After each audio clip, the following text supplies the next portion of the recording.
Hola, muy buenas. Mi nombre es Genia Kimberla Astudillo Cáceres del grupo 12C2 y a continuación voy a hablarles de la teoría de Carl Jung, ejemplificando con personajes de series o películas para tener más claras sus teorías. Comenzando por saber quién fue, Carl Jung fue un psiquiatra y psicólogo suizo nacido en 1875 y 1961, considerado uno de los pensadores más influyentes en la historia de la psicología. Aunque en un inicio colaboró con Sigmund Freud, con el tiempo se terminó separando sus ideas porque Jung tenía una visión más amplia y no limitada únicamente a lo sexual, como fue en el caso de Freud, sino también a lo simbólico, cultural y espiritual. El trabajo de Jung ha tenido un gran impacto no solo en la psicología, sino también en áreas como la literatura, el arte y el análisis de la personalidad, ya que sus ideas permiten comprender mejor el comportamiento humano y los procesos internos que influyen en él. La primera teoría de la personalidad es la extroversión e introversión. En la extroversión, la persona obtiene energía de la interacción social. Es activo, busca estimulación externa y tiende a ser sociable. Tiene facilidad para las relaciones sociales y adaptarse a nuevos entornos, y su toma de decisiones se ve influenciada fuertemente por el entorno, las tendencias y lo que otros piensan. Un ejemplo de esta personalidad es Iron Man, un personaje bastante conocido. Se le destaca su facilidad social y carisma, es comunicativo, seguro e incluso podríamos decir que provocador. Le gusta ser el centro de atención, algo muy típico en la extroversión. Además de que su personalidad muestra una adaptación al entorno, cambia, responde y se mueve según lo que suceda a su alrededor. John consideraba que el extrovertido tiende a ajustarse más a las demandas externas que a su mundo interno. Luego pasamos a la introversión. En esta la persona es bastante opuesta al extrovertido, ya que esta recarga energía en soledad, es reflexivo y tiende a ser reservado. Prefieren interacciones profundas y uno a uno pueden llegar a sentirse incómodos. Su toma de decisiones es basada en impresiones internas y valores subjetivos. Aquí yo opté por poner a Sherlock Holmes. Holmes no buscaba ser el centro de atención, establecer vínculos emocionales profundos, salvo que se tratara de su mano derecha, que era Watson. A diferencia de alguien extrovertido como Iron Man, Holmes no actúa impulsivamente, sino que primero analiza, deduce y estructura mentalmente la situación. La realidad externa realmente no le interesa más que como material para procesar internamente. No se adapta fácilmente a normas sociales, no busca aprobación externa, y John justamente decía que el introvertido tiene a guiarse más por sus propios criterios internos que por las demandas del mundo exterior. La siguiente teoría es el inconsciente a través de los sueños. Para Jung, los sueños son la vía principal de acceso al inconsciente, funcionando como puentes para integrar aspectos reprimidos y promover la autorregulación psíquica. No son solamente deseos ocultos, sino mensajes simbólicos del inconsciente personal y colectivo que compensan actitudes extremas de la vigilia, equilibrando la personalidad a través de símbolos arquetípicos. Para este ejemplo se me ocurrió poner a Eren Yeager. Sé que varios no sabrán su historia, así que doy un poco de contexto rápido. Eren era un joven que anhelaba la libertad y por el poder que tenía le quedaba poco más de 4 años de vida. En algún punto de la serie tiene la capacidad de ver el futuro como si fuera un sueño. Para ser específicos, fue capaz de ver dos. En el primero, huiría de la guerra junto con la mujer que ama y moriría en paz después de 4 años a su lado como un hombre libre, pero la guerra iba a continuar y sus amigos deberían pelear en ella solos. En la segunda, él se vuelve una amenaza más grande que la guerra, provocando que los dos bandos se alíen para matarlo a sus 19 años y así sus amigos y seres queridos vivirían el resto de sus vidas como personas libres, pero él no. Ahora sí, esos sueños suelen tener una carga simbólica y emocional fuerte, imágenes fragmentadas, confusas, a veces violentas. Jung decía que los sueños no hablan de forma literal, sino simbólica, y en Eren vemos cómo esas visiones influyen en su identidad y en sus decisiones, aunque al inicio quizás no las entienda completamente. Muchas de sus visiones parecen empujarlo hacia un destino, moldeando su conducta incluso antes de que él comprenda lo que significan. Lo siguiente sería la individuación. Es el proceso mediante el cual una persona integra todas las partes de su psique. Eso significa que es lo consciente, lo inconsciente, lo bueno y lo conflictivo, para formar una identidad más completa y equilibrada. Este proceso implica varias ocasiones tener que reconocer tu sombra. Harry Potter, por ejemplo, al tener que reconocer su conexión con Voldemort, descubriendo que comparte una parte de él con el villano, siendo este el Horrocrux, a pesar de eso, decide actuar desde valores como vendría siendo la empatía y el sacrificio.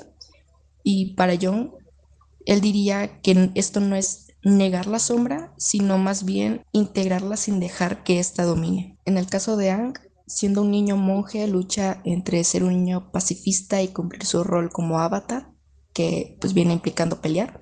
Debe aprender a equilibrar sus valores de la no violencia con la responsabilidad de enfrentar al Señor del Fuego Osai.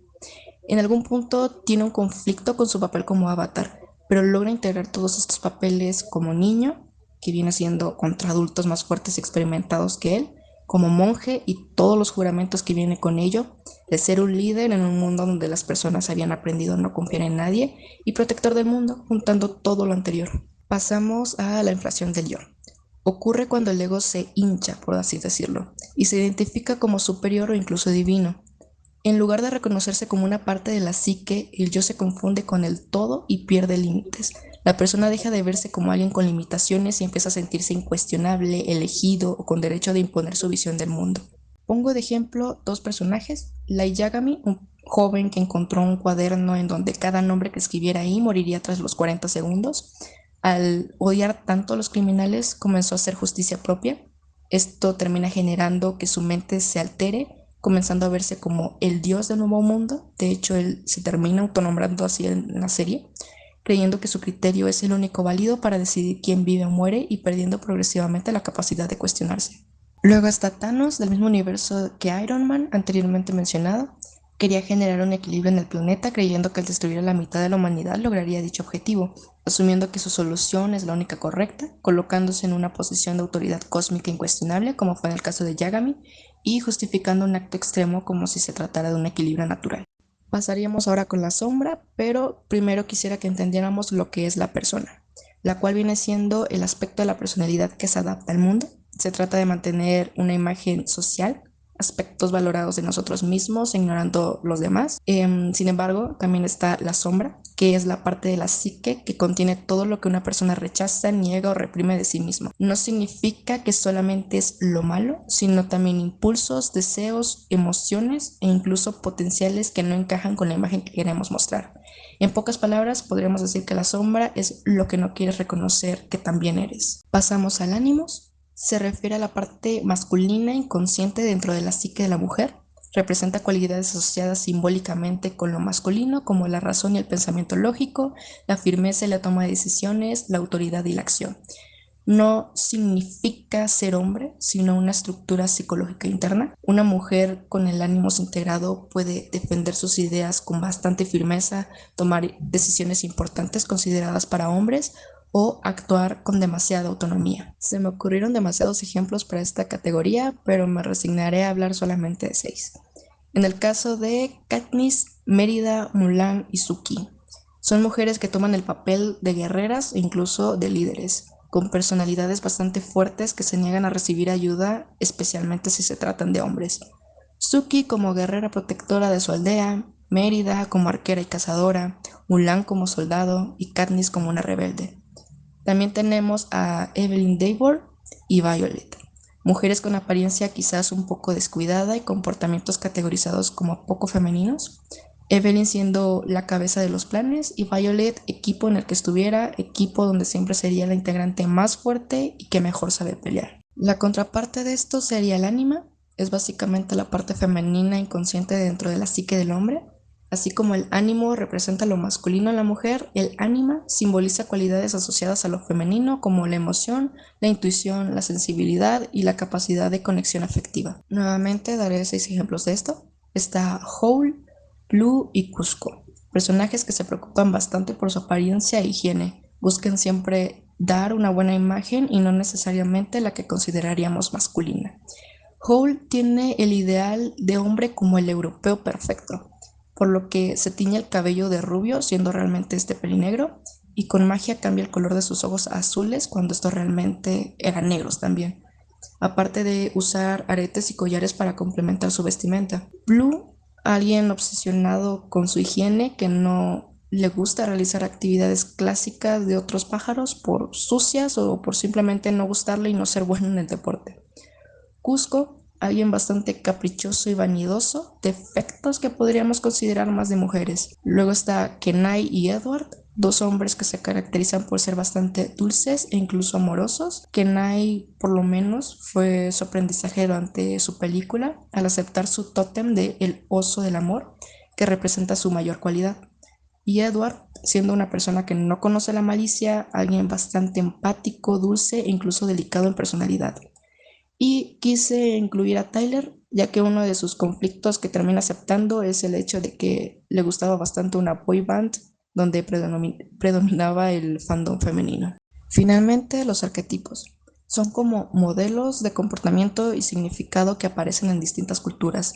Jung los veía como formas vacías que se llenan con contenido cultural o personal. Existen varios, pero hablaré de tres que viene siendo el buen padre, el héroe y el tramposo. El buen padre representado con Mufasa, representando la protección, guía, autoridad y cuidado. Este brinda seguridad y estabilidad, enseña y orienta, protege sin controlar en exceso y fomenta el crecimiento del otro. También está el héroe representado con All Might. Este representa la superación, la lucha y el crecimiento personal. Se caracteriza por su valentía, sacrificio, deseo de proteger o mejorar el mundo, enfrentamiento de dificultades internas y externas y la obsesión con la victoria. Y por último, el tramposo, representado con Loki. Él viene siendo la representación del caos, la ruptura de normas y la transformación. Se caracteriza por cuestionar lo establecido, romper estructuras rígidas, impulsa el cambio y la creatividad, se caracteriza por el engaño y la manipulación, su irresponsabilidad y la destrucción sin propósito. Les agradezco su atención, eso fue todo por mi parte.